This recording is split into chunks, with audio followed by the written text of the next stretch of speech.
ભાવનગરમાં વરસાદી સિઝનના પહેલા જ વરસાદમાં બીએમસી અને સાથી પક્ષના નેતાઓના કામની પોલ ખોલી નાખી. હજુ તો ચોમાસાની શરૂઆત જ થઈ છે, ત્યાં જ રોડ પર સ્વિમિંગ પૂલ જેવી હાલત જોવા મળી રહી છે. મોટા ઉપાડે કરવામાં આવતા વાયદા સમય આવતા ફરી જતા હોય તેમ નજરે જોવા મળે છે. પહેલા વરસાદમાં જો આવો માહોલ જોવા મળતો હોય તો પ્રી મોન્સૂનની કામગીરી પર અનેક સવાલ ઊભા થાય છે. અને કામગીરીના નામ પર લાખો રૂપિયાનો ખર્ચો કરવામાં આવે છે તો પહેલા વરસાદમાં જ પ્રી મોન્સૂનની કામગીરી પર સવાલ ઊભો થાય છે.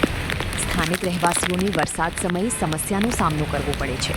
પહેલા વરસાદમાં જો આવી પરિસ્થિતિ જોવા મળતી હોય તો આગામી ચોમાસાની સિઝન દરમિયાન આ પરિસ્થિતિને જોઈને બીએમસીના અધિકારીઓ અને કાળિયાબીડના મતો લઈ જીતેલા કોર્પોરેટરોના પેટનું પાણી હલશે કે પછી આની આ જ પરિસ્થિતિમાં સ્થાનિક રહેવાસીઓએ સમસ્યાનો સામનો કરવો પડશે?